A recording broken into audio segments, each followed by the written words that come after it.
conférence de presse que je vous laisse écouter. Par la confiance qui m'est accordée, d'autant plus qu'elle a été validée par l'ensemble des familles du football français. Je suis cependant amer de succéder à mon ami Jean-Pierre Escalette, je précise bien mon ami Jean-Pierre Escalette, dans une des périodes les plus noires du football français, touché à la fois par une crise sportive et morale.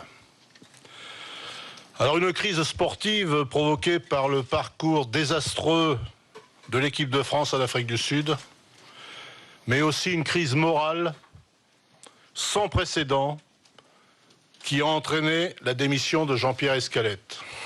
Et je suis parfaitement conscient de la gravité de la situation et de la responsabilité qui m'incombe. Je suis parfaitement conscient de la nécessité d'une réforme en profondeur sur les 4 sujets suivants. Premièrement, nos statuts, garants de notre mode de gouvernance et de notre organisation. Deuxièmement, notre capacité de diriger. Troisièmement, notre capacité à travailler en équipe. Quatrièmement, notre manière de communiquer, et notamment en direction de vous tous, c'est-à-dire des médias. Je suis parfaitement conscient de l'ampleur de la tâche qui m'attend, moi et le Conseil fédéral, au travers d'un calendrier qui s'annonce très chargé. Je voudrais partager avec vous tous les points qui guideront mon action. Tout d'abord, le bilan et notre devoir d'inventaire. Nous en avons la responsabilité vis-à-vis de l'ensemble de nos concitoyens. Pour avancer et construire, il faut faire le deuil des événements qui se sont déroulés en Afrique du Sud et analyser les erreurs commises afin d'en tirer toutes les conséquences.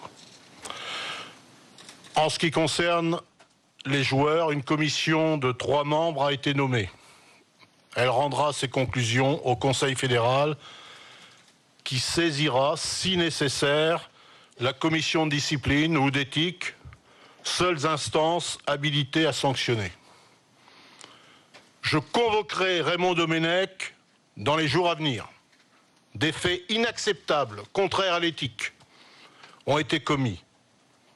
Vous comprendrez que, compte tenu des circonstances, je ne peux vous en dire plus. Dans notre gouvernance actuelle, la responsabilité du Conseil fédéral, y compris la mienne, est en cause. Nous nous sommes trompés et avons laissé dériver une situation dont le point d'orgue a été le 20 juin et le bus de la honte. Je vous affirme, droit dans les yeux, qu'il n'y aura plus jamais de NISNA, car nous avons toutes les cartes en main.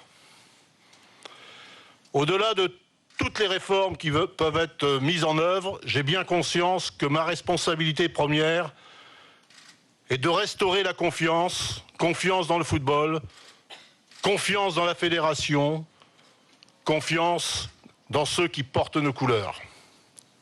La confiance ne se décrète pas, elle se gagne.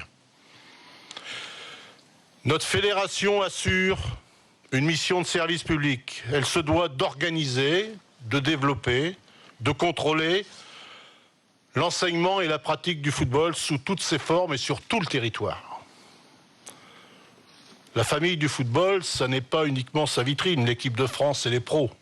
C'est aussi et surtout les centaines de milliers de joueurs, d'arbitres, de dirigeants, d'éducateurs bénévoles. Sans oublier, bien sûr, nos partenaires institutionnels et privés qui nous sont fidèles depuis tant d'années. Sans oublier le personnel fédéral compétent et dévoué.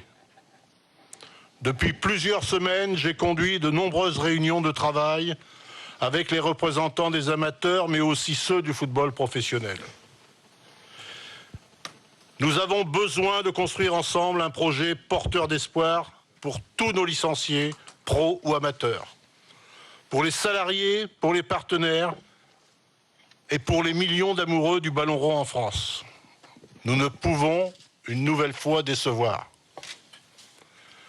Dans les prochaines semaines, nous allons dresser un bilan complet de ce qui a été fait et donner un coup d'accélérateur tout en respectant les limitations de vitesse.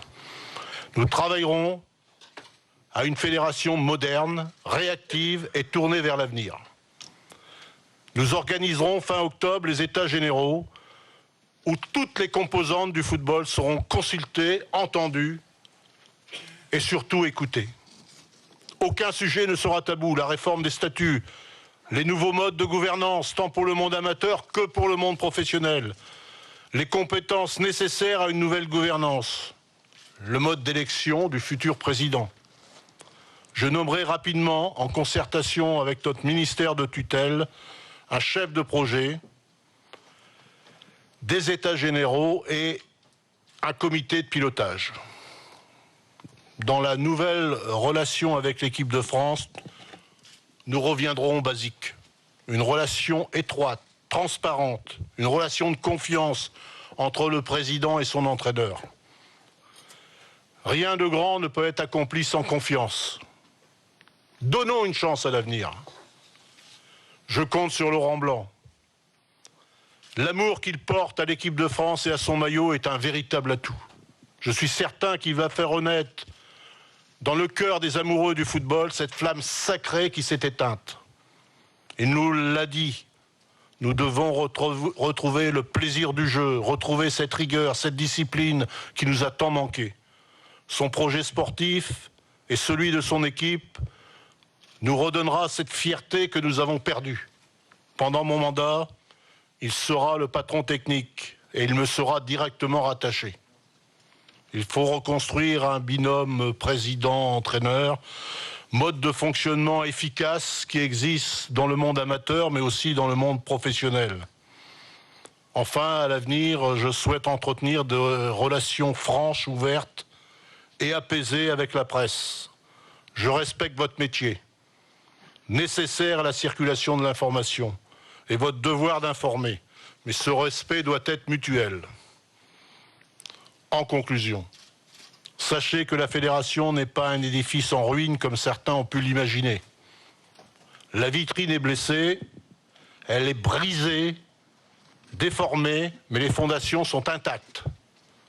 Elles sont la base d'une organisation qui s'appuie sur 18 000 clubs, plus de 2 millions de licenciés, et qui organise, je vous le rappelle, plus de 1 million de matchs par an. Elle est, par ces chiffres, la première fédération de France. Nous devons l'être aussi demain, dans le cœur de tous les Français. C'est l'engagement personnel que je prends devant vous et j'assumerai pour y parvenir toutes les responsabilités. Je vous remercie d'avoir pris la peine de m'écouter et je suis à votre disposition pour répondre à vos questions pendant un certain temps. Oui.